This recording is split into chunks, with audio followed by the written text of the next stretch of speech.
think I may have asked you this in a previous episode, but need a cigarette, Noel? Why do you ask that? Do you think I might have finished by watching this movie? Well, I mean, as my wokest friend and a guy who is extremely against classism, I have to assume this movie was positively orgasmic for you.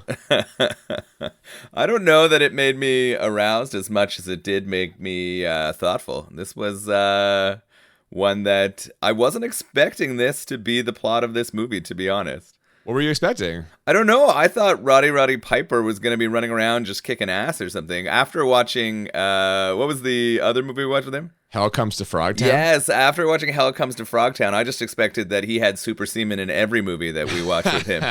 I mean, he's very virile in this also, but it's not quite the same, I guess. Welcome to Bad Movies and Beer. I'm Cooper. And I'm Nolan. And today, we are discussing They Live, the much-beloved John Carpenter movie starring, as we mentioned, Roddy Piper. And the whole reason we're watching this is you revealed when we did Hell Comes to Frogtown last season that you had never seen this movie. No, this is definitely my first time. I mean, it came out in 88, so I would have been like 6 years old or something like that, 6 or 7. But again, dude, video, come on. I know, but I didn't spend that much time going through the old movies in the video store. I was a guy who would go to that new release wall and pull whatever Mission Impossible we were on at the time. You've seen Can't Hardly Wait 100 fucking times. You've never seen They Live once.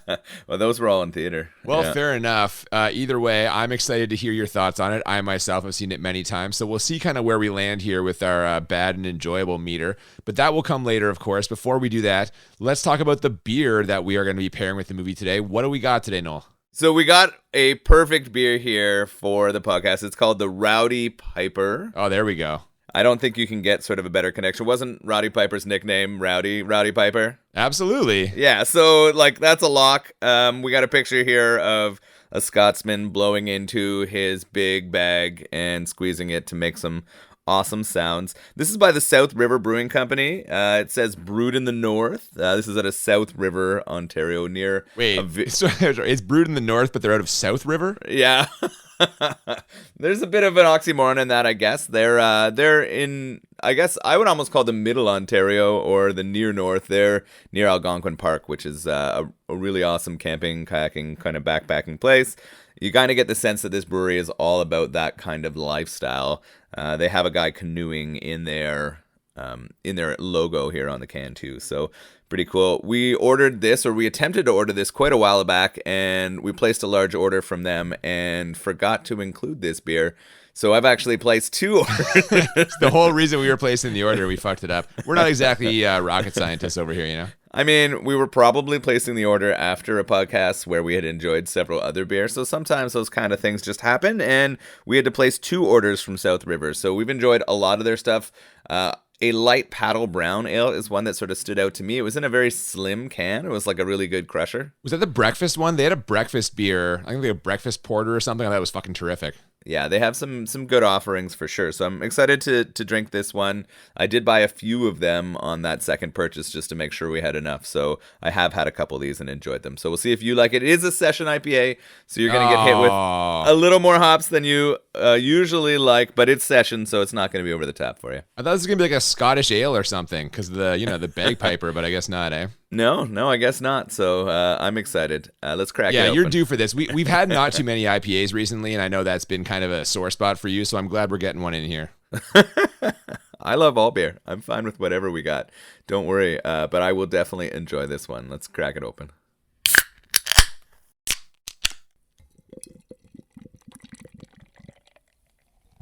After the Universal logo, we faded on a heavily graffitied wall as the sound of freight trains in the background herald the arrival of the one and only Roddy Piper, playing the role of George Nada, apparently. We haven't actually learned the character's name, but that's what it says in the credits. A man who is apparently living the life of a common hobo. Maybe more like an upscale hobo, actually. He's got a backpack and bedroll with him instead of a bandana tied to a stick. And we can infer that he made his way into town by stowing away on one of those trains. Yeah. So we're getting a quick introduction to our lead character here. I would describe him as a drifter. Someone heading from town to town, trying to find work, do sort of like an honest day's living, trying to just work hard to make some money and survive here. We get some kind of cool bluesy songs and intro. Turns out, and I didn't realize this until watching the credits, that John Carpenter also did a bunch of composing, and he did a lot of the music for this. So I was really interested to see that. Yeah, man, the soundtrack is usually a key component of any Carpenter movie, and he did, in fact, do the soundtrack to many of his most famous films. So, as you mentioned, we learned that he is kind of moving from town to town across the country looking for work. It's almost like a modern-day Grapes of Wrath. And we can also infer from that the main villain of this movie is going to be capitalism. Horrible, horrible capitalism. I'm not sure if we're there yet. I haven't gotten there, but we're going to find out really soon that it is the fault of the greedy sort of rich individuals who are sort of setting this up. It also turns out this is based on a short story, 8 o'clock in the morning it's called. The author's last name, I think, is Nelson. You can find it online. It's pretty cool. After watching the movie, I immediately went and read it. I'm sure that did not surprise you. Not even a little bit. You forwarded it to me, too. I'm like, what the fuck is this? Then only afterwards did I realize it was the short story it was based on. Yeah, this is just hard times all around. And as he quickly finds out when he goes to an employment office, there's no work available, or so says the old lady who could not give less of a shit about him. And as he makes his way through the city contemplating his next move, he happens upon a preacher on the street who offers a very foreboding message about how people's lives are being controlled. Outside the limit of our sight, feeding off us, perched on top of us from birth to death, are our owners. Our owners, they have us. They control us. They are our masters. Wake up. They're all about you, all around you. And as the cops arrive to break this sermon up, it is very clear that John Carpenter is just putting all his cards on the table here early and often. He's making it clear. At this point, you're sort of wondering if he's just talking about a like bourgeoisie or an upper class, right? Like, is he talking about, are we getting into some kind of comparison or Marxism here? Who are the class of people who are managing? That's kind of what I'm assuming. The job office scene really sets the tone too. This is during the 80s. It's supposed to depict the 80s, I feel like. I mean, I guess there was a big recession and it was a slowdown and life was hard for people at that time. Oh, God, definitely. Yeah, this is when like there's budget problems. A lot of industry has left America.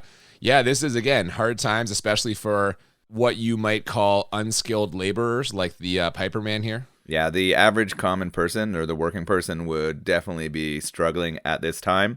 I'm like, this is pretty exciting. We're going to get a commentary here on celebrity and fame and success. Oh, this is like catnip for you, seriously. We get more subtle versions of this message as Nada tries to find a place to sleep for the night, settling on an alley with a view of someone's TV and your standard fire in a barrel. The next day, he tries his luck at a construction site, where his pleasant demeanor and knowledge of union roles allows him to catch at least one day's work, and lets the audience catch some shots of a topless Rowdy Piper. Little eye candy for the ladies here? What do you think? It was interesting getting that cut from him negotiating, being kind of smooth here, talking, and clearly he knows his way around a job site, to being digging in just like topless glory. He's got quite the build going on. I mean, most professional wrestlers are well built, and he's definitely showing it off here. Absolutely. Now, it's clear that his luck has changed as he not only makes a friend here on the construction site, that's Frank, played by Keith David, but that same friend also points him in the direction of some kind of deluxe hobo village. This is far more than your standard encampment. They've got a working shower and serve hot meals, and it seems like they've really built a little community here. Yeah, I think it is more of a community. I mean, it is definitely temporary. They're not in permanent shelter.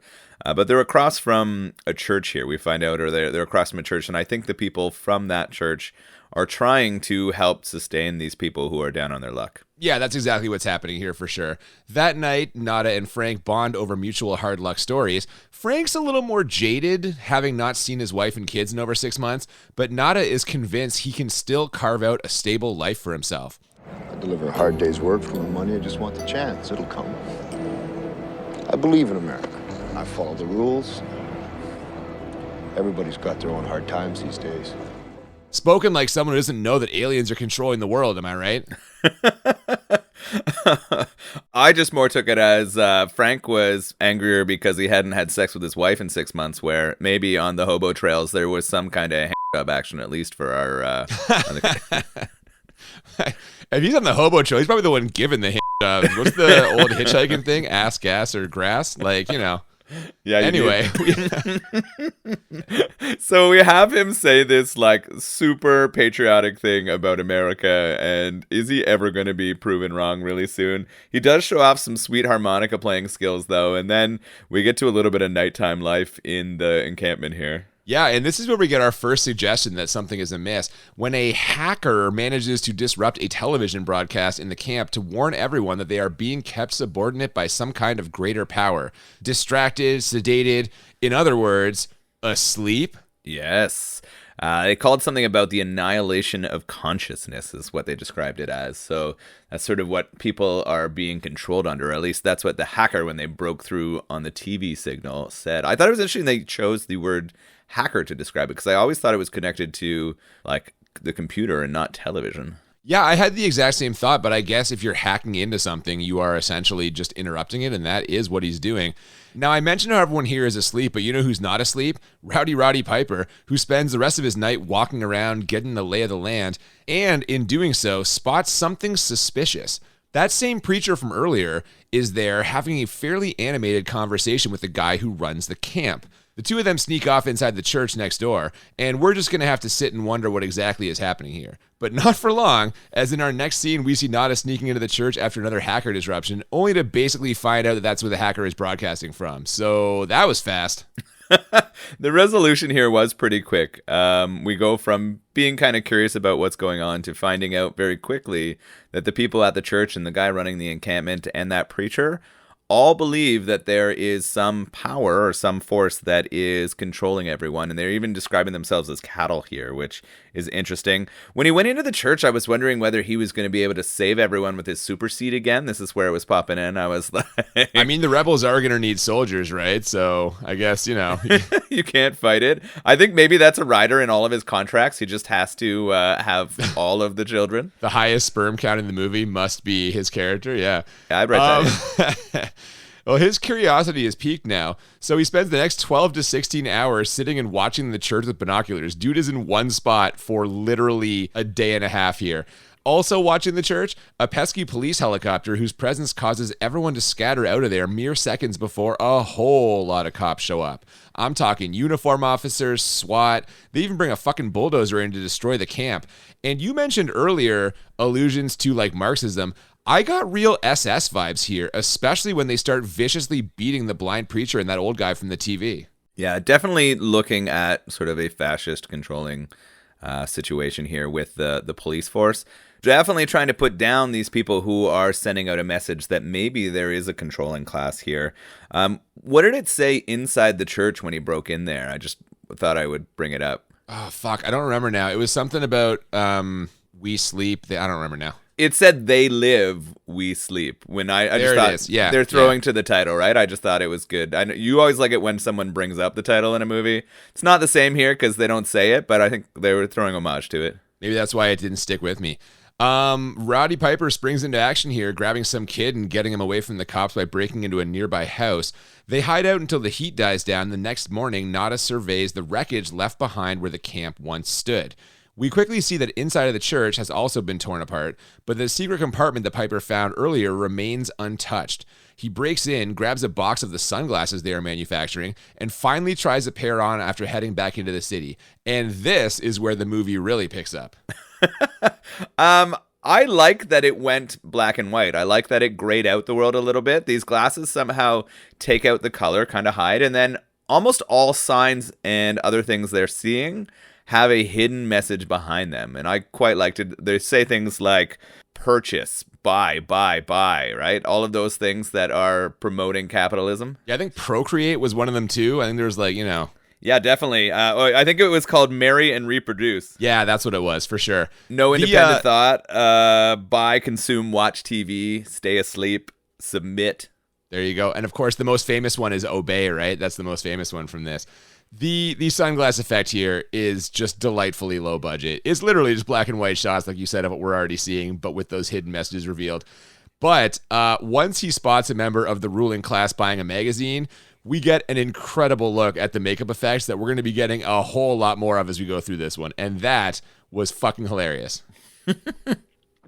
It was interesting. The first time I saw it, I wondered if the people who had a hidden identity, or I guess they're aliens, we find out shortly, were robots. They almost look robotic to me in their makeup. It almost looked like their eyes were metallic and had wires, and then their face had Oh, slots the on eyes it. are the eyes are the biggest problem with this. They're basically fucking stationary, like half a ping pong ball spray painted gold.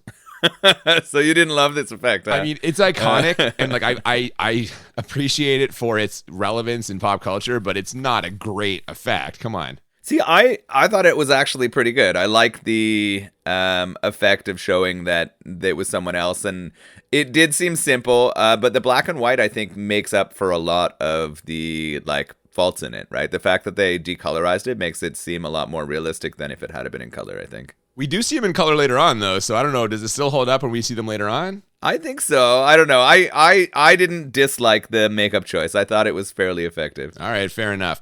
Now, he actually handles seeing these creatures pretty well. The character, I mean, Piper's acting is extremely wooden here. Although he does start melting down a bit when a lady bumps into him in a grocery store. Excuse me. You know, you look like your head fell on the cheese dip back in 1957. You're okay. This one, real fucking ugly. Now, his acting does not get any better as this scene goes along, although the casting department tries to help him out by putting an even worse actor in the cashier role. This guy was awful. The acting's not super strong here, but I'm finding that I'm pulled through the bad acting with kind of the drama of him discovering that these things are here, and then them quickly identifying him as someone who can see them. I think they all have these wristband watches on that can send a message, and they all very quickly sort of send out a message, and we know that he's going to be in trouble here. We're going to get a bit of an escape scene. Oh, yeah, they call this in right away on their watches, like you said. And cops show up. They're, of course, aliens as well. And Piper has to take them down, which he does after getting one's gun away from him. Before you know it, he's raided their squad car for a bigger gun and a bunch of ammo. And he strolls into the bank across the street to deliver the line that everyone knows from this movie. I have come here to chew bubblegum and kick ass. And I'm all out of bubblegum. And from there, we jump into a ridiculous shootout. So that line is amazing. I had heard it I had heard it before and had no idea that it came from this movie. So it's something that I guess pop cultural wise, this thing had transitioned beyond this pretty far. It is interesting that he chooses when he's trying to escape to go into a bank and start a shootout. I question that move. He starts firing off at people. He's not killing the humans, but he's killing all of the aliens that he can find and see.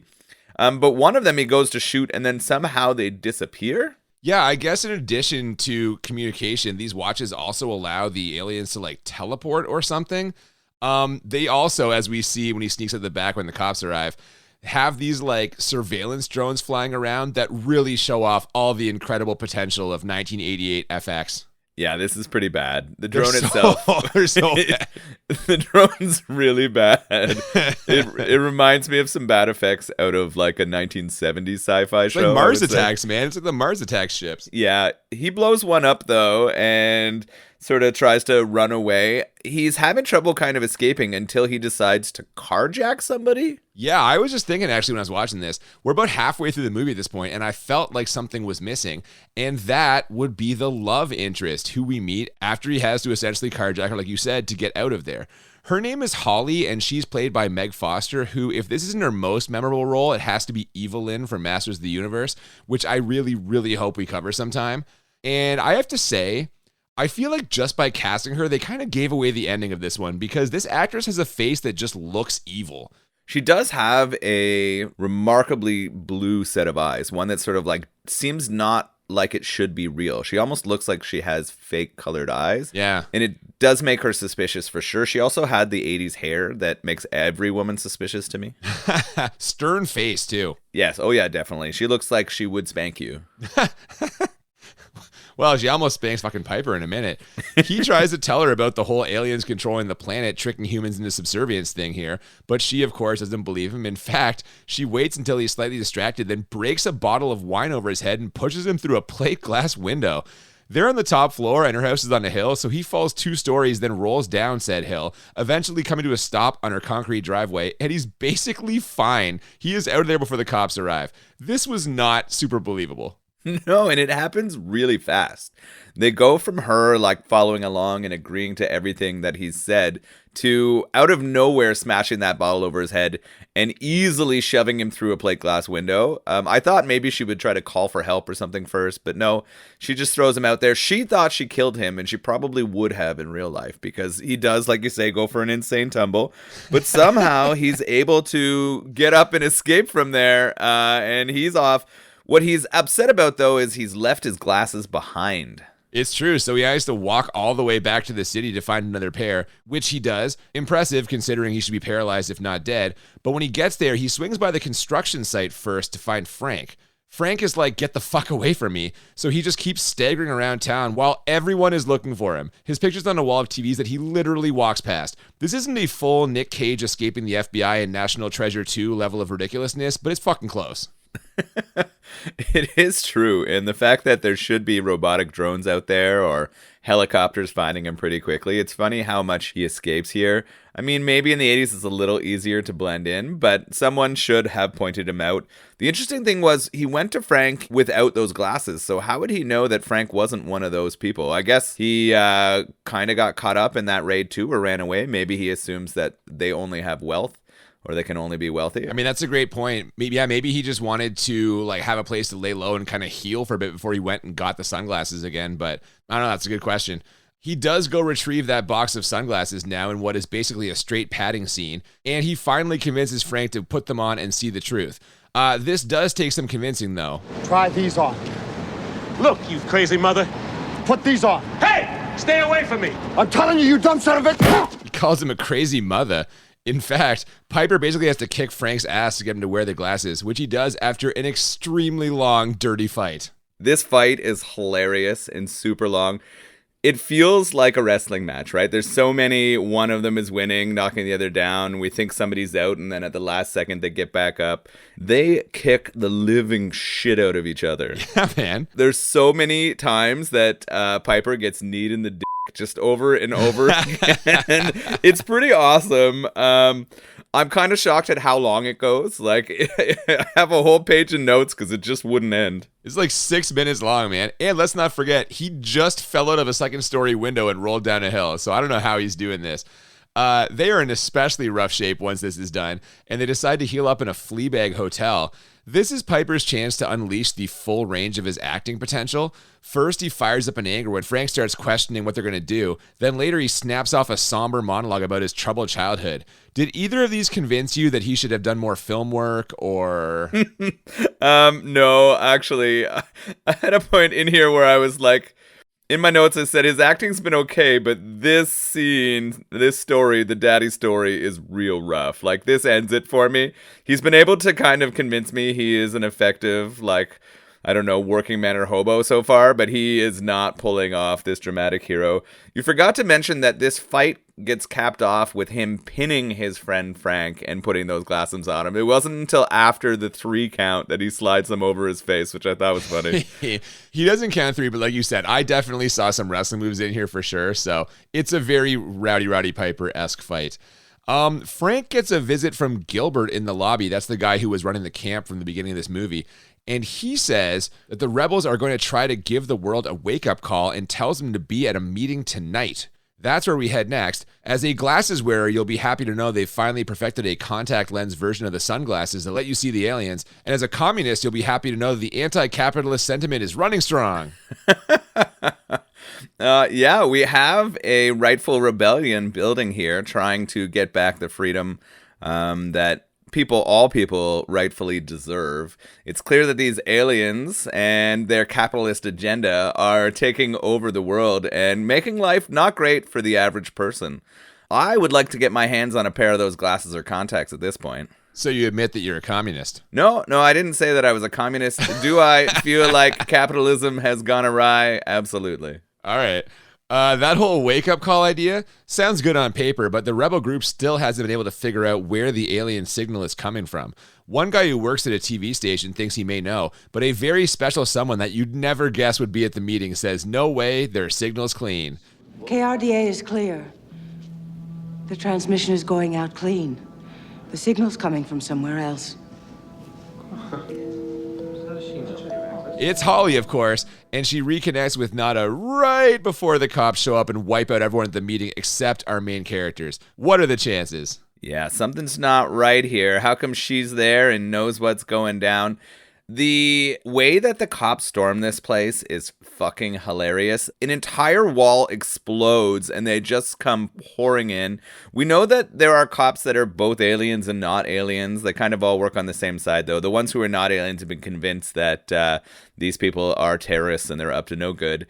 Everyone starts getting mowed down. Like, everyone starts getting taken out here. We are losing, like, all of these rebel people, and you're kind of wondering whether Frank and Roddy are next up here. Are they going to get taken out? Well, they almost do. They're cornered in an alley, but Frank starts fiddling with one of the alien communicator watches the rebels manage to get their hands on, and whatever he does causes a malfunction that opens a temporary gateway. Now, with no other options, they both jump through it, and they end up in what appears to be some kind of weird combination bunker/banquet hall, but I think it's actually the TV station. I think it's underground tunnels. So they end up in this tunnel, and apparently these tunnels kind of move throughout the city. We didn't know about them, but they've been there the whole time. And I guess this is how the aliens move to different places. You're right, though. They do end up in this banquet hall, and it looks like what we have are the aliens with the sort of top humans who are working with them, and their capitalist machine is working. These are like the big economic players here. Yeah, this is where they and we find out that there are humans on Earth who are not only sympathetic to the alien invasion, but are actively assisting in it, which to me feels like another allusion to World War II. Yeah, I do think that there are some connections here. They even speak about it being a World War III, so I think they are trying to make those connections in their depiction here for sure. They're trying to show that there are sympathizers or people who are willing to sort of give up their morals to financially benefit from that, and we know that to be true in real life as well, right? Well, yeah, and we get a great example here in a minute. When a familiar face and voice shows up, it's one of the guys from the camp earlier, and he leads them on a tour of the facility that includes areas that there's no way he would possibly have access to. Like, this dude just got recruited, and he's human, as if the aliens are going to let him walk around wherever he wants. Also, how has no one there recognized Roddy Piper yet? He's literally the most wanted man on Earth. Yeah, it's funny. It's almost as if because they're in that basement, because he was able to get down there with the communicator watch, they just have the assumption that anyone down there is on their side, human or alien alike. So it's weird. Like you said, they have strange access to stuff that you would never think that they would get access to. They do go to this sort of fancy meeting, and then they also start going to see like the teleportation place where they head back to their own planet and some of the other kind of... dude, that scene was incredible. Yeah, so that one was kind of special. It was a bit of like a Star Wars-y homage almost, where someone gets like, or maybe more Star Trek, they stand on a pad and get teleported through the sky as like a beam of light. Definitely. They also get to see the area where the signal is being broadcast and literally a news studio where fake news reports are being put out by two alien news anchors. Now, Nada and Frank know they're never going to be this close to the signal again, so they quickly kill a couple of guards who ask for their access cards, then turn their gun on the human traitor. He tries one last time to convince them to switch sides. You still don't get it, do you, boys? There ain't no countries anymore. No more good guys. They're running the whole show. They own everything, the whole goddamn planet. They can do whatever they want. What's wrong with having it good for a change? Now, they're going to let us have it good if we just help them. They're going to leave us alone, let us make some money. You can have a little taste of that good life, too. Now, I know you want it. Hell, everybody does. Admit it, you'd be a little tempted, wouldn't you? I'd be a little tempted. I don't know. I think not. I'm on Roddy's team. I think this is something that's happening currently. We don't want to get too geopolitical on this show because it's supposed to be a comedy podcast, but definitely capitalist economic class is superior to countries at this point, and they're running the show. I knew it.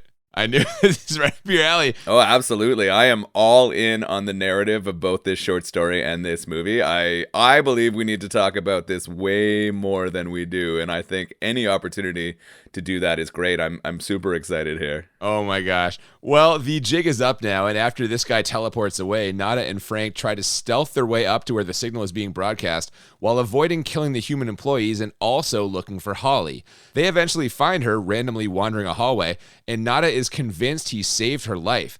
But what he's actually done is end Frank's life, as Holly pulls out a gun and shoots him right in the head. Turns out she's one of those human sympathizers, and this would probably feel like more of a betrayal if she hadn't only been in like 5 minutes of this movie. Yeah, this was interesting to me. I should have seen it coming earlier, but I didn't really connect her evilness as much as you had suggested earlier. I agree that both her face and eyes and her actions, by shoving him out that window and by being at that meeting, sort of should have given something away. But I was a little surprised when she took out Frank here.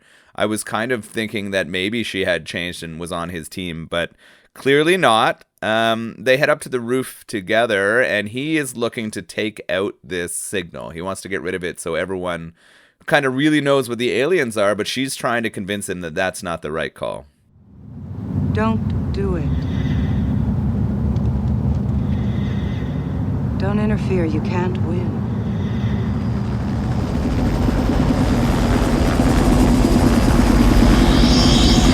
Drop your weapon. Stand away from the dish, or we will open fire. Come inside with me. You have 10 seconds. He takes this really hard, which again to me is so surprising because like at this point we haven't had a chance to get invested in her, and I have no idea why he's invested in her either.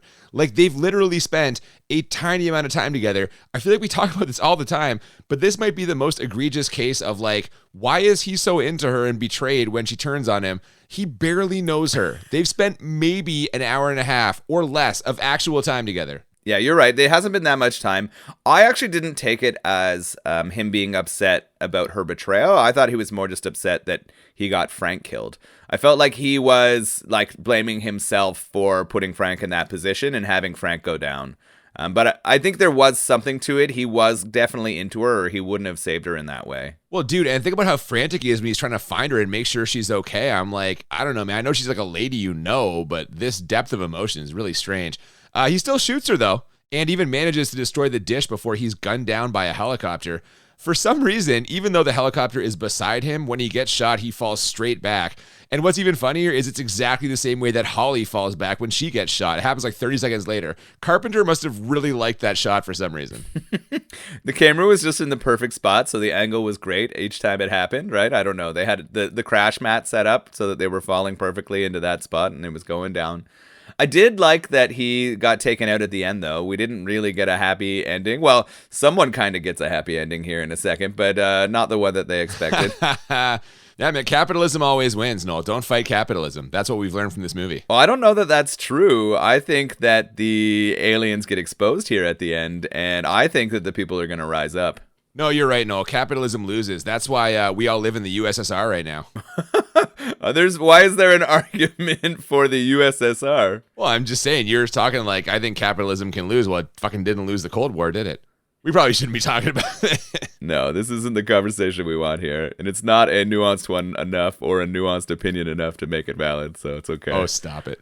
Well, yeah, as you indicated, with the satellite destroyed, the alien signal is disrupted, and humans everywhere can suddenly see the creatures in their midst, including some naked lady who was riding what she thought was a human.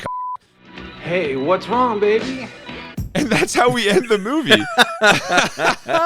I do think it's amazing that we end with the first shot of nudity in this entire film, a topless woman riding hard on some guy, and then all of a sudden it transitions into an alien getting boned, and he gets off, but she very quickly loses her lust for this kind of interaction. God, man, this is a very Carpenter touch, this kind of like comedic thing. Although to put it as the very last line of the movie to me is like hilarious and really kind of came out of nowhere. Nice note to end on, I think. I thought it was really funny. I liked the note too. He wasn't going to let us go out in full dramatic style with our dead Piper on the roof. He had to go out with the aliens being exposed all over. This is where I think the message, though, is that people will rise up and sort of overcome this alien capitalist race because they know they're there now and we're not going to stand for it. I mean, yeah, they've been woken up, so it's certainly possible. And we're in the credits. There's a little more of that kind of 80s-rific score there in the background.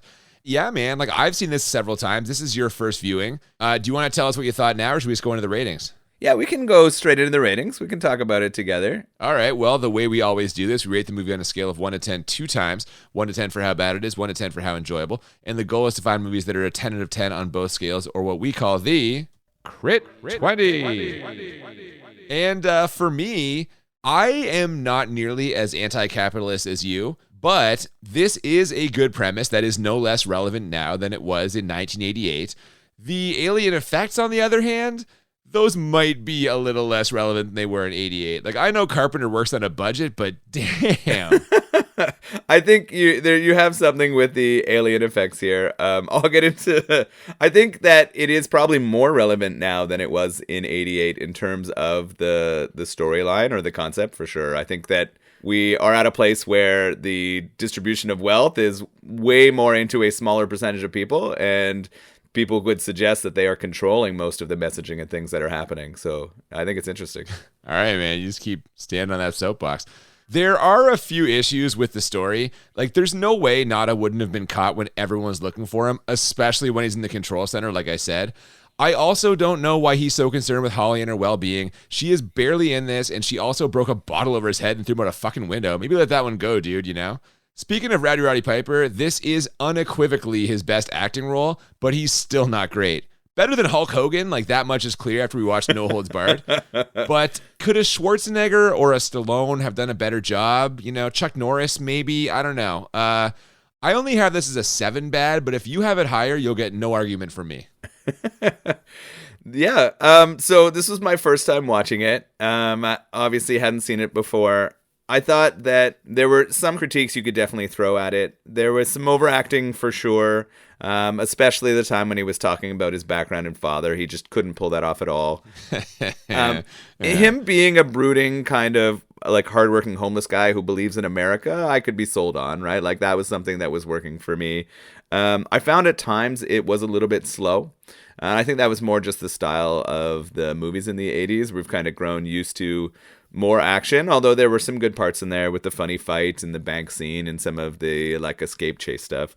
I'm going to get into the things I enjoyed, but obviously the concept itself and then the music and the tone worked really well for me. I thought the makeup at times were problems, but I actually quite liked the aliens. I like the way that they were depicted, and I liked the color change glasses. I like that it went gray, and then we also got all those subliminal messages. So when I had this on a bad scale for my first watch, and maybe this is the anti-capitalist in me, is I had this as a 5. Oh my gosh. I'm not even sure this is a bad movie. Yeah. I think this is actually a decent movie. It's fairly neutral with my 5 ranking, but I don't even know if this belongs on our podcast. You know, I wondered if we get some pushback on that, but my defense for that is it stars Roddy Piper. I mean, you name those other people, he looks like he deserves an Oscar compared to the Hulk Hogan performance from No Holds Barred. Like, well, he is that much better. He is that much better than Hogan was, right? And I mean, it doesn't take a lot. Anybody on the street is probably a better actor than Hogan. No, that's a very low bar to clear. But recently watching that and then watching this makes him look like a tremendous actor, which is hilarious. I think it's better that it's not that Piper wasn't popular at the time. I think it's better that it wasn't a known action star.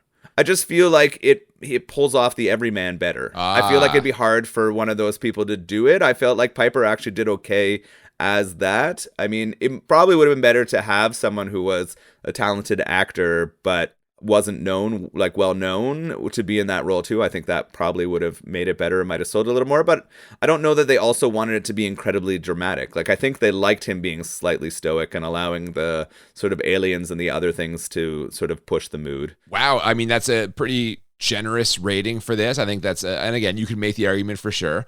I think a lot of people would agree with you, but how enjoyable did you have this on a scale of 1 to 10? I really liked it. I don't think that's a surprise to you. You opened our podcast suggesting that I had an erection for most of the viewing. I really like the concept.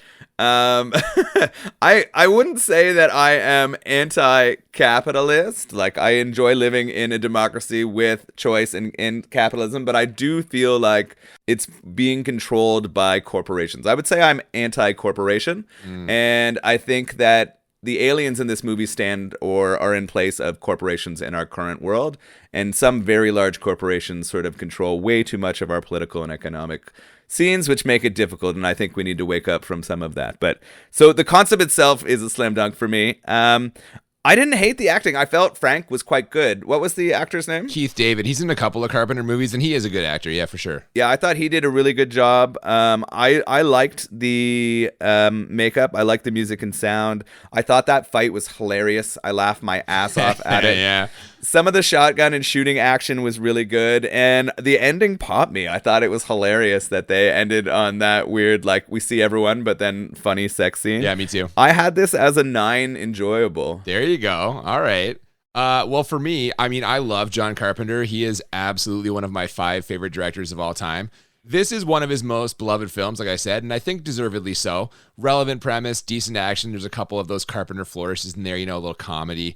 I should say I kind of shit on the alien makeup and effects earlier, but I do enjoy them. Like I said, this is an iconic thing. I had seen what they looked like before I ever saw the movie, so I knew what to expect. And let's be honest here, I enjoy a lot of cheesy effects, dialogue, and action, all of which this had. Similarly, we already said how Piper's not great, but I still enjoy him. Truthfully, there isn't a whole lot about this movie that I don't enjoy, other than maybe Meg Foster, and the fact that there are a few slow points, like you said. Usually it's the points where Piper's trying to act, the opening scenes, the hotel scene with Keith David after the big fight. It's minor, but it did stop me from giving this a 10. I also have this as a 9 enjoyable. Nice. So I was just finishing my beer there too. We're kind of right on the same track there for enjoyability. I would definitely watch it again. I think there's probably a lot of people from our generation who haven't seen it, and I would definitely be promoting this to them. Yeah, that's a shame. If you haven't seen They Live, like Noel hadn't until fucking yesterday, you need to get on that. Yeah, definitely worth watching for sure. How about the beer though? Well, you know me, I'm not an IPA guy, but, and I hate that I'm saying this, I know you're just going to fucking have a field day. This is a real win for you today on every level. I really enjoyed this. This is very easy to drink. It to me feels way more like a pale ale, and I like pale ales. Like, this to me does not have the I part, you know what I mean? But I'm sure it's in there. I guess it's the session that's making this so drinkable for me. Yeah, I had like one sip, and right away I was like, oh, fuck, man, I'm going to enjoy this, and Nolan's going to be all up my ass over it. So I'm just going to sit back and let you have your moment, but I did enjoy this. Very easy to drink. This will now be the 3rd or 4th South River beer that I've had and enjoyed, so I would say they're worth checking out for sure if you can find their stuff. If you're in the south part of the north, I guess. Our whole country's the north, right? So, you know, what about you? You liked it, didn't you? Yeah, oh yeah, definitely easy to drink. Session IPAs were sort of a great thing that popped up over the last few years to make enjoying hoppier beers but not having the same amount of alcohol content or excessive hops. It's more on a traditional side. It's not cloudy. It's not super hopped or citrusy, which is why I think it's very palatable for yourself. Oh yeah, if I see a cloudy fucking glass, unless it's like a sour smoothie, I'm just out. I'm out right away. And so for me, that's like I get an erection immediately when it gets cloudy like that. So it's sort of... Yeah, this beer in this movie just bringing you all the way there. So no, I really enjoyed the beer.